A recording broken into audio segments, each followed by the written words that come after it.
we're in December. We've reached December of 2020. It did feel for a while like we might not get here. What a ridiculous freaking year did we just have? Like, I don't even have any words for it. I don't know if it went really fast or if it went really slow or if it did both of those things. But time is not the same this year. And it was insane. And I think what it showed us was anything can happen. At any point in time, anything that you take for granted as being like, that'll be there, anything could happen. And I think we've got two choices about how we respond to that once we realise that actually the surface of everything is thinner than it appears. We can either throw our hands up and go, oh, well, why even bother? It's not bloody worth it. Or we can go, oh, right, anything can happen. So I can probably do anything. And I reckon that if you're here today, you are probably more of the second persuasion, which is, oh, anything can happen, so I can do anything. And I think that's the kind of vibe we want to channel today. So what we're going to do in our time together is we're going to spend probably almost half, to be honest, of our section doing the reflection bit. And we're going to go, all right, let's zoom out on the time that we have had over the last year or maybe further back and just kind of go, what was that all about and how do I put that into perspective? And then we're going to think about what we want out of the next chapter of our story. So we're going to spend a bit of time with me talking. We're going to spend a bit of time with you doing some individual reflection, maybe some scribbling down. And we're also going to spend some time in a breakout, hopefully making some new friends and having a chat. So something that people have been saying to me, I mean, I've been doing strategic planning type stuff of some persuasion for a really long time. And I've been detecting this vibe for a while of people kind of saying like, oh, what's the point? Like literally, what is the point of us trying to plan anything right now? 2020 was a dog's breakfast. Anything that we had planned, any budget we had, any project timelines we had all went out the window.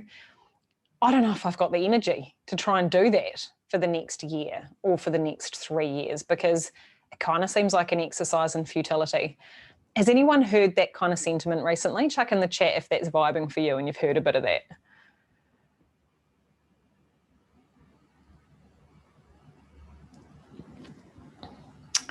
Yeah, okay. So we've heard a bit of, oh, I've got some comment in the chat that I'm a bit blurry. Can you see me properly? Is my autofocus working?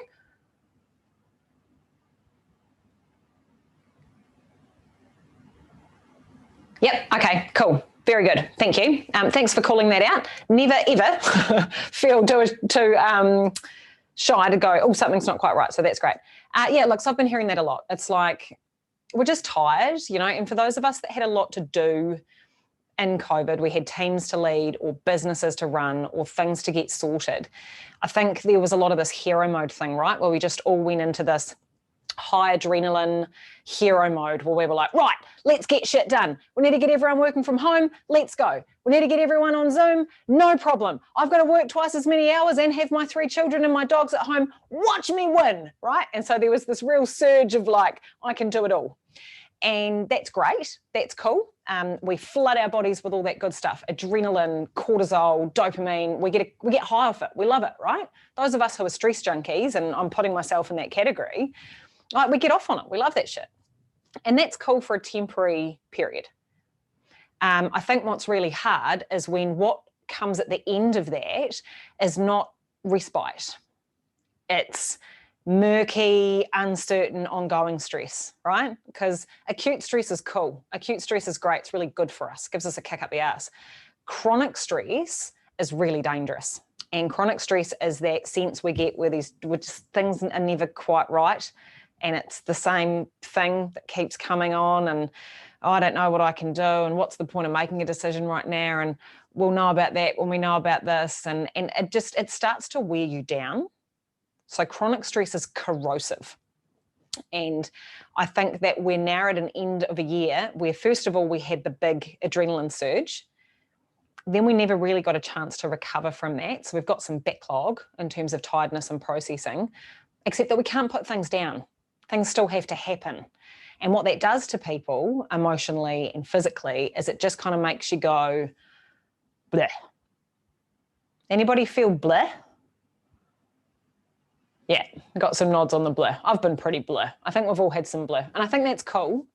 But I also think we can't stay there. We can't stay in the blur.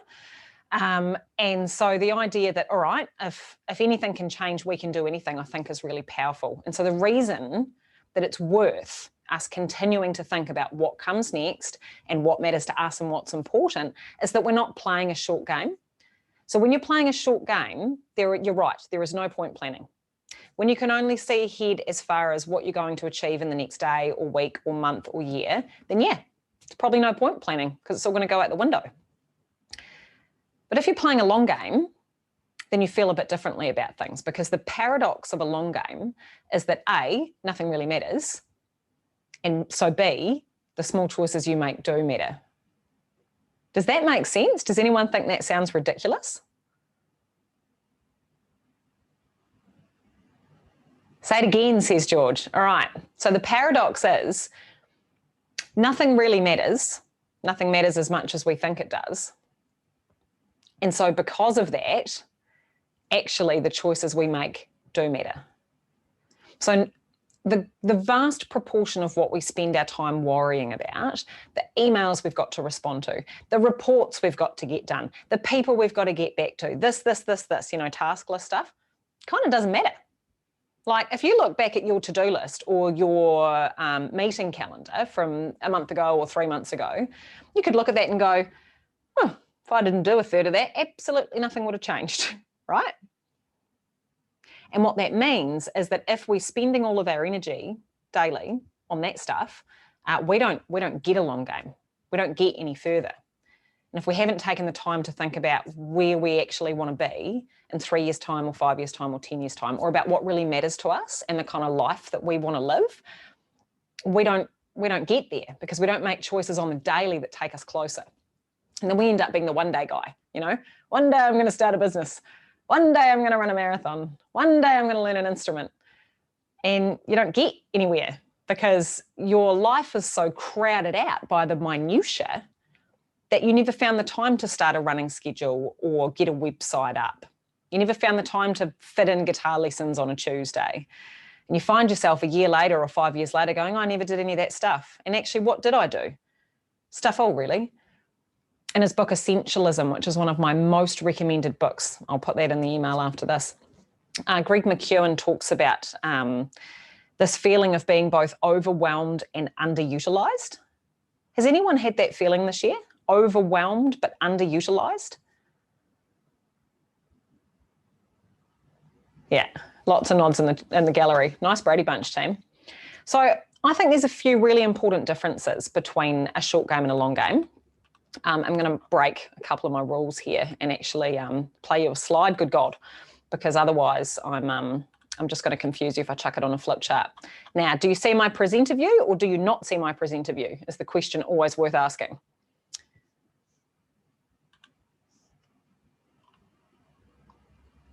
All right, so I think when it comes time to make the difference between, or to understand the difference between a short game and a long game, I think the first thing we need to think about is our perspective, right? So when you're taking a short game perspective, everything is important, right? Everything that's right in front of you is really important. Everything has to be done today or by the end of the week. Every email needs to be responded to. Every project needs to be handled. But when we're playing a long game, we understand that most things don't matter. And it doesn't mean we don't do them, but it means we're able to hold all of that interim stress in a much more calm and peaceful mental perspective, because we go, all right, I know this is a lot. There's a lot going on. There's a lot coming up, but most of this doesn't matter. So I'll do what needs to get done. I'll prioritize it. And I'll make sure that I'm carving out the space for more important stuff. I'm not going to sacrifice time with my family or time at the gym or work on the big project that matters to me because of this crap that gets in the way. I'm going to put it where it lives. Yeah? When it comes to purpose, which is actually what am I here for and what do I care about, when we're thinking about the short game, we're generally focused on what makes us feel good, right? And this is where we start making impulse decisions and why we never quite train for that run we wanted to, or get to the gym as often as we wanted to, or we drink more than we meant to, or we eat more crap than we meant to. because we've just got to get through the day. We're like, nah, I know it's 3 o'clock and I've already had 3 coffees, but I'm going to have another one because I've just got to get through the day. I'm playing the short game. It's about how can I feel good. But when we're playing a long game, we ask different questions. We ask things like, actually, what do I care most about? And if I care most about my family or my health or contribution to my community or making a difference in the area that I've chosen to invest my career in, then I'm going to make quite different choices. And some of those might involve short-term sacrifices that don't feel good, but I know what I care most about to get there. And then I talk a bit about patience, because I think what's problematic about purpose is it's all a bit much. It's a bit high pressure. It's like, what are you going to do to change the world? How are you going to make a massive difference and be someone really amazing and special and huge? And why aren't you driven by some bigger sense? And I don't really think that's what purpose is about. And I think very few people actually move through life with a clear and consistent sense of why they're there. I think it's a moving feast.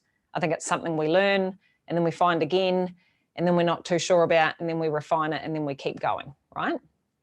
And so I think when it comes to the long game, we need patience. We need patience to understand what the game is that we're playing in the first place. And we need the patience to let all the small choices that we make build up to deliver that change. Because how much does it suck when you're like, oh yeah, I've got this big old thing I'm going to do. And then you work really hard and you do it every day for 3 months. And then you're like, oh, nothing's happened yet, right? Because we consistently underestimate the lag time between making small changes and consistent changes and actually getting a result. You know, it's that cliche about like if you're trying to transform your body or lose weight or go to the gym or whatever, there's like the differing time periods. So like you might notice it in 2 or 3 weeks. The people closest to you might notice it in 4 to 6 weeks. And then people you haven't seen for a while, it might take them 3 months to see that anything's different. And it's a little bit the same when it comes to change or playing a long game. It's like you just need patience. And most things do come to fruition. And most things don't come to fruition at the speed we want them to. So we need patience. So when we play a short game, we just ask questions like, what has to be done? What do I have to do today? But when we're playing a long game, we ask, how can I do more of what matters?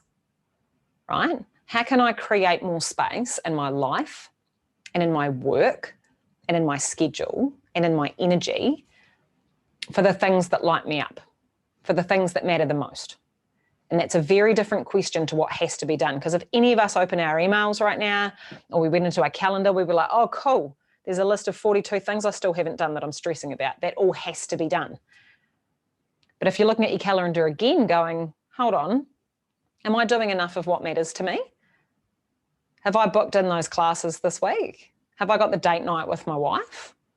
Am I going to have quality time and make it to my kids' school carol assembly? It's a completely different frame. And I think the last thing to be really clear on when it comes to the difference between the short game and the long game is practice. Because we can sit here and gaze into our belly buttons for the afternoon as much as we like about what really matters to us and what's really important and what we need to make space for. But it kind of doesn't happen by accident. And the first 10 things we try might fail. And that's cool. I need to work out what my ratio is, but I think, and I've been in business for almost a decade, and I think if I ever had to do a tally of the things I've tried to launch or the things I've tried to do that have worked and the things that have failed, I know which side of the ledger is going to have more on it, and it's not the stuff that worked, right? We just got to practice. And so in the short game, we wind up thinking that today prevents our future. We're like, this is the one day guy again, right? Like, oh, all this stuff is getting in the way of the thing I actually have to do. But when we're playing a long game, we take the perspective that today creates my future. And so we know that the small, consistent habits and systems that we build now are going to be the building blocks of something bigger. And so every time you find yourself looking at your life thinking, I wish I could get rid of some of this other stuff that's getting in the way of my future, and you're operating from a perspective of deficit or of lack, try turning it over. What if today was creating your future? What lens would that be? Okay, so I reckon that's the difference between the short game and the long game. Kelly says, how do I avoid, oh, you saw my presenter view. I thought you might have, but I couldn't be bothered doing anything about it. How do I avoid feeling guilty about this? I feel guilty about not doing the long game. Oh, and honestly, the guilt goes in both directions, doesn't it? So when we have conversations like this, you're getting that feeling in the pit of your stomach like, oh, I'm wasting my life. I'm wasting my days. I feel terrible about this. And then when you do create the space and you book yourself a weekend or you clear a meeting day in your calendar so that you can work on some things that matter, or you sign up to yoga or whatever you want to do, then you go, oh, I'm not getting all the other things done. I feel so guilty. I'm letting down my team. I'm letting down my kids. I'm letting down like there's no win here. Guilt is a pain in the ass. And so all you can do is notice it and go, yep, I hear you. That's cool. Oh, guilt, is it? Yeah, nice to hear from you again. Shut up. I've got things to do. They matter. Okay, so I think the first one is all about perspective. And I think if we're looking at 2020, we could go, all right, what 2020 has shown us is that the whole world's fucked and we might as well give up. Or we could go, what 2020 is a chapter in a very long story. Yeah. So I mentor a bunch of different people, but I had a mentoring session last week or the week before with one of my clients, and we were having a bit of a perspective and a purpose chat. And I said to him, well, what did you always want to do as a kid? You know, like if you could redesign your ideal life, what would you be doing? And he explained about a job that he'd always wanted to do and something he'd always wanted to train for. And he said to me, but Alicia, I can't start all over again now. I can't get to where I am now and then just throw it all away and start again. That's ridiculous. And I went, how old are you? Do you know how old he was? 37. And I just went, oh, for fuck's sake, 37, you can't start again now. I'm like, let's just do the human life for a minute here. Like, mate, medicine's pretty good. Let's say we're going to live, 90 years, maybe 100 if we're really lucky. And if you're not an adult until you're 20, so you've got 80 years of being an adult and you've done 17 of them and you're like, this is me until I'm dead. I can't do anything else. I can't biff it away now. And you're less than a quarter of the way through. What a crock of shit. That is not how we think when we play a long game. So if any of you are sitting here going, well, I couldn't possibly start again now, like do some maths. Of course you can. And when we think about time, it's like, look, time's going to pass anyway. Who cares if it takes you 5 years? 5 years are going to move anyway. Where do you want to be at the end of it? All right, so if you take a look at your resource pack, I started over twice since 37, says Kate. What a winner. I reckon I start over about every 2.5, 3 years, and I'm intending to keep that cadence up for some time. I get bored easily. So you'll see that in the first section, we look at perspective, and there's a page in there about doing a year in review. And I think that's really useful because we have this recency bias, which means we can only really ever see what's directly in front of us. And so when we reflect on the year, we think mostly about whatever the peaks were, whatever the pits were, and then what we did yesterday. And I think it's really powerful for us to actually be able to take a step back from that behavior a lot more often and go, hold on a minute, where was I in January? Where was I physically? Where was I where was I? And where was my headspace at? What did I want out of the year? What did I think 2020 was going to be for me? And where am I now? Because odds are, even if you feel like you've accomplished stuff all, that's not true. And if you were talking to January 2020 you right now, you would be like, oh, actually, yeah. No, I did do that thing and we did move. You wouldn't believe it. We put everything online. And we did this and we did that, right? So having a conversation with January you, I think, is really helpful. So I just got back from Vietnam. Remember that? And you could just get on a plane and go to another country. Good God. And I'd written this first draft of this book that's coming out soon. And I was like, oh, cool, the book's about done and I'm ready to rock. And well, mate, the book's still not out. But it's a much different and better book than it was when I got back from Vietnam. And my vision of what I thought I had coming for 2020 was quite different. So the prompts in that year in review are, where were you in January, and where are you now?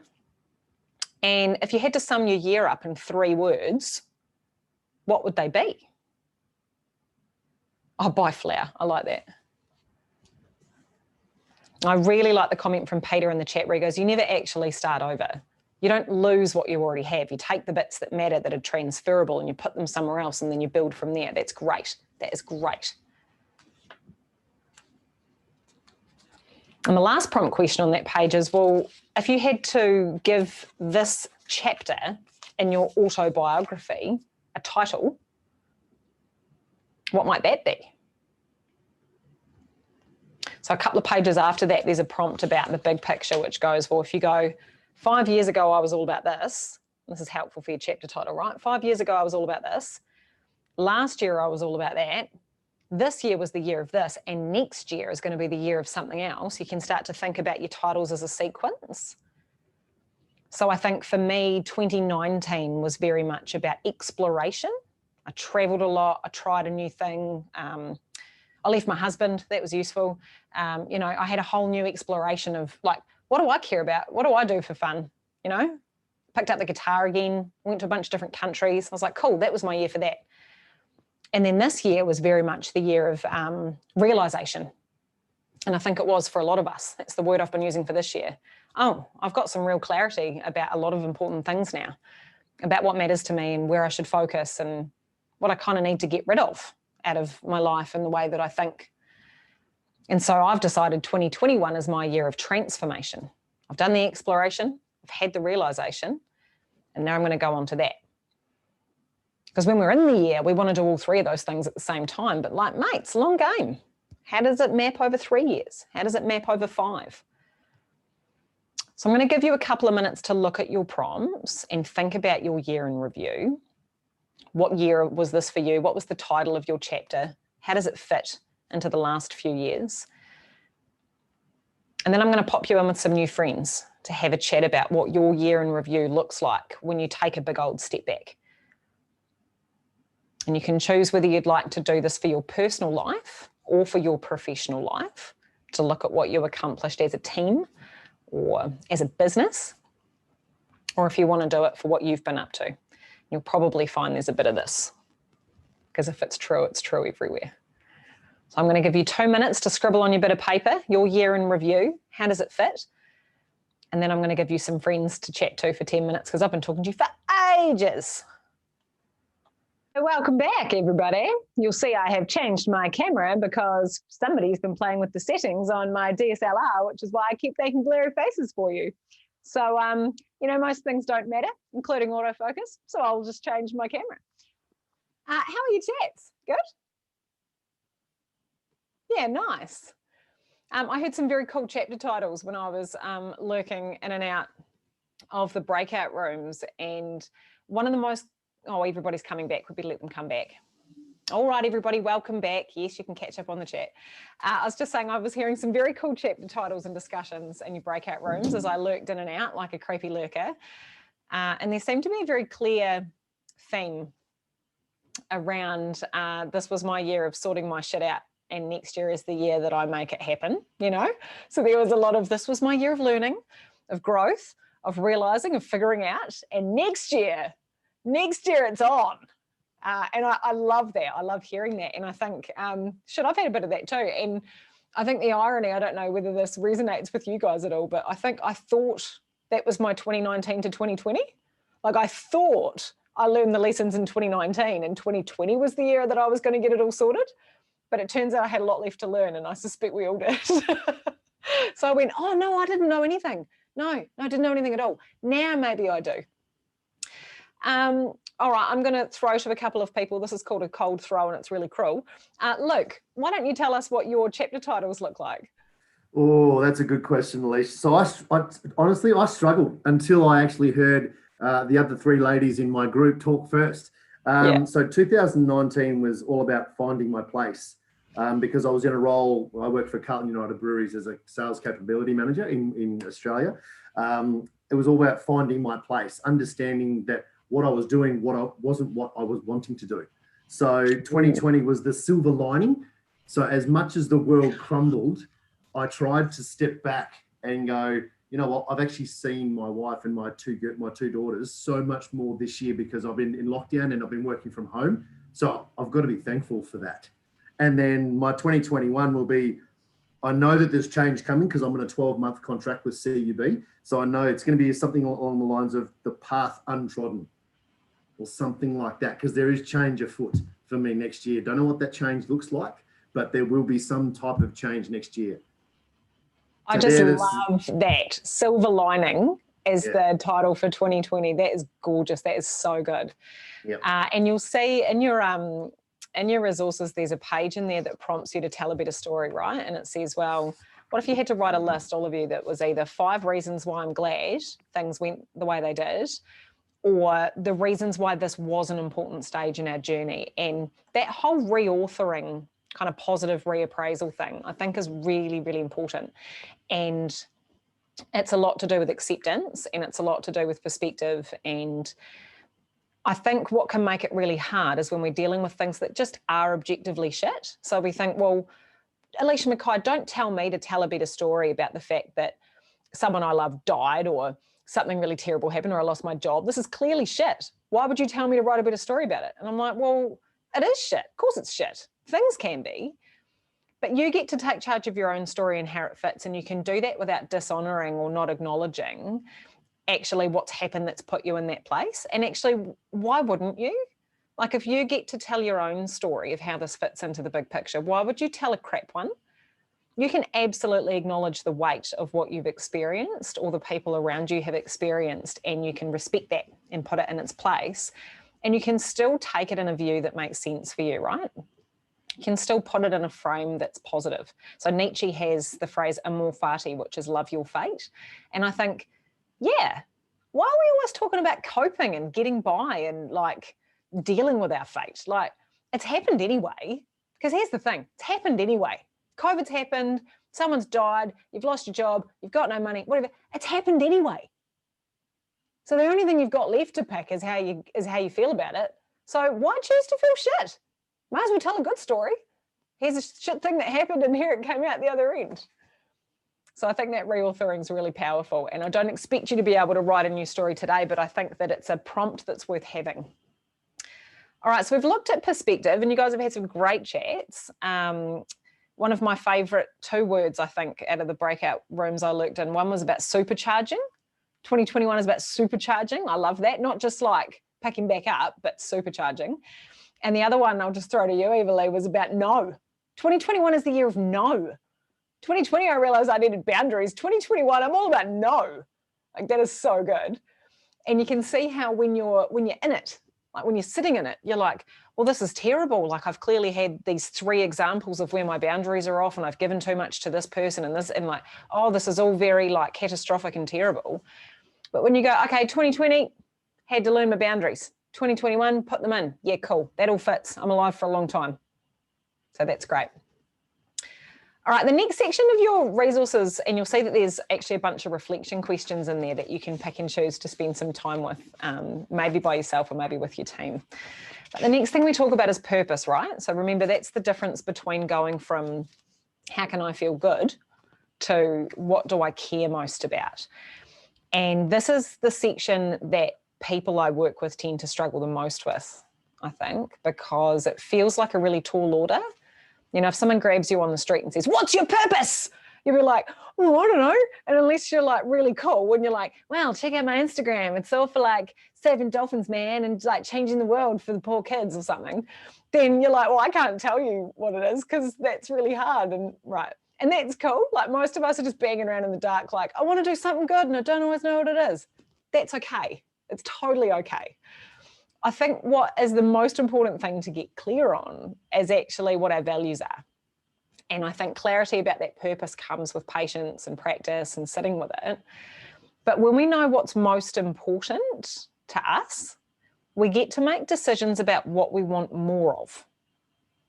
And when we make decisions about what we want more of, we then inevitably have to make choices about what we want less of, right? Because you've only got so much. You've only got so much time, bandwidth, energy, and you get to decide how you divvy it up. So I think what's really useful when it comes to talking about values is usually to dig a layer deeper than you think they are. So Mark Manson, Pete says if someone bailed him up on the street, he'd run. I like that.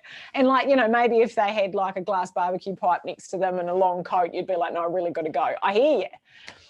But when it comes to values, Mark Manson talks about, you know, the difference between good values and bad values. And he's like, Bad values are ones that, that they're driven by emotions and that they're things we can't control. And so what we want to do to get to good values is we want to upgrade those values to things that we can control that are actually driven by a bit of rational thinking. So good examples of that are like, if you look at your behavior and realize that you value money, or you feel like you value money, actually what's that really about? Because you can't always control how much money you've got, and that's quite emotive. But what if what you actually valued, the reason you valued money, was because you value safety and security, or because you really value the taking responsibility for your family and keeping them safe? And those are things that you can have control over. And those are things that are much more, they're upgraded values, right? They're things that we can use to make good decisions. If you chase money, they don't lead to good decisions. That's a short game. If you seek responsibility to keep your family safe, or you're looking for a secure foundation, well, you can make good decisions that will give you a good long game on that one. You know, or if you want to be popular, you want people to like you, well, that's a shit value, because you can't always control if people like you. And if you make short-term decisions based on popularity, you'll get in a bit of a spot in no time. But actually, if you dig a layer deeper and you realize that actually what I really value is connection or generosity, well, you can always choose to connect in a genuine way, and you can always choose to be generous. And those things are going to deliver you long game outcomes that are a lot more sustainable and meaningful than chasing popularity. And so that's all well and good, but how do you figure out what yours are, right? How do you know what yours are? And so there's a few prompts in your book that ask questions that I think are quite helpful, like what really pisses you off, right? So if you've got a mate that is late to everything, I do, her name is Nikki, I love her to pieces, but holy shit, she's never turned up to anything on time in her life.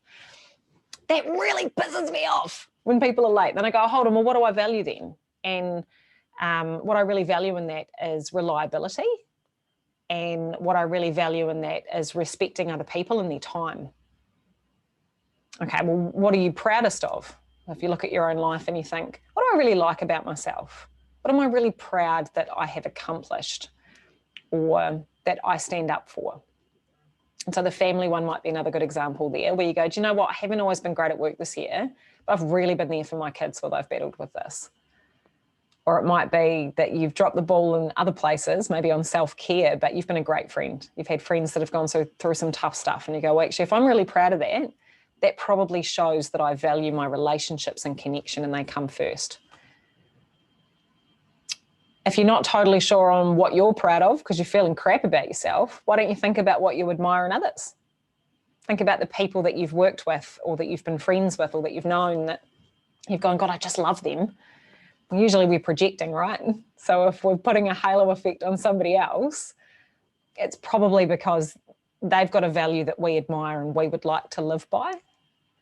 And so my one for that is definitely connection. Like what I really admire in others is when they're able to be empathetic and show up for others, and, you know, they're the friend that remember there's a thing that happened in your life, and so they send you a text about it and a bunch of flowers, and I'm like, oh, wish I could do that. I'd love to be like that. I go, oh, right. So one of the values I really want to cultivate is about that connection and empathy. And I know that because I'm admiring it and coveting it in others. Another good test is, what do you always put first? Like when it comes down to it, if you have to make a trade-off between taking the kids out or getting out on the piss, what comes first? If you have to make a trade-off between getting to the gym or delivering for a client on time, what does that show you? It doesn't show you that you're making bad trade-offs, because like we're all doing the best we can with what we've got, but it is a good indicator or a flag for what your core values might look like. And when you're really clear on those, then you can start to make decisions that align with them, because nothing feels worse than living out of alignment with your values. And you don't always know that's what's happening. And then you stop and think about, like, why did that piss me off so much? Why do I feel like crap? Ah, right. Because my value here is all about contribution, and I feel like that person's ripping off the other one. And if I don't find a way to build contribution into my work, into my family, into my life, then I don't feel good. So values are a really useful stepping stone to purpose. comment from Andy, a personal highlight reel is a good way to work out your values and make you feel, oh, I like that. Thank you for providing the link. That's great. Personal highlight reel. Yeah, if I was picking out the show reel of my life, what would I pick and why? And what does that say about me? And when we've got some clarity on values, we can start to ask questions about purpose, right? So the paradox in this one is that your purpose, the bigger thing that you're here for, is more important than anything. And if you don't know what it is, or you haven't got any idea what it is, even if you make good decisions, it won't feel like it because they're all for now. They're all short game. But the paradox is that you probably don't just write it down. You probably don't just know, yes, my purpose is blah, blah, blah. It takes a bit of work. It takes a bit of mapping your values, talking to people about it, giving things a go. Maybe I value contribution. Yes, that might be it. I'm a social justice warrior. Let me go and join a thing. Oh no, been to 4 meetings, have now figured out that's not my jam. That's not what I'm here for. You don't know until you try, right? And so I think if COVID has shown us anything, if 2020 has shown us anything, it's that a lot of the things we do just kind of don't matter that much. They're kind of inconsequential. It's the same as when you get, like, anyone who's got, put your hand up if you've got kids. Yeah. You know when you get a sick kid, right? You're at work, you get the sick kid call, and you're like, oh, right, you got the sick kid call. And you're like, okay, and you get this laser focus that goes, what has to be done? And what can I drop before I go and pick up the kid, right? You get this laser focus in an emergency, which is great. I think COVID has done that at a large scale, right? Laser focus on the thing that really matters. The rest of it can kind of go. And I think our challenge as people playing the long game is to cultivate that on a more regular basis, is to cultivate that laser focus on what really matters, even when we're not facing a pandemic or a sick kid. And so when we start to think about our purpose, like, you don't have to rattle me off an elevator pitch or a snappy headline. It's more things like, what are you best at? How do you like to help others? What do you get lost in? You know, what do you go to do for half an hour and then realize you've just lost 3 hours because you just loved it so much? What comes up at dinner and then you realize, oh crap, I got all overexcited and talked about it for 7 minutes and everyone's eyes have glazed over. Those things are the clue for working out what your purpose is and digging into that, right? And I think it's so easy to become so overwhelmed by all the other stuff that when I ask you those questions, you don't know the answer. Sometimes I talk to people, I go, what lights you up? What do you love to do? And they look at me like a deer in headlights, like, I don't know. I go to work, I'd look after my kids, I don't know. Go away. I'm like, it's cool, it's not pressure, man. It's not, no judgment here, but why don't you put a bit more in? What would you do if you could design your ideal life and start again? What did you want to be when you were a kid? How do you bring a little bit more of that into your life?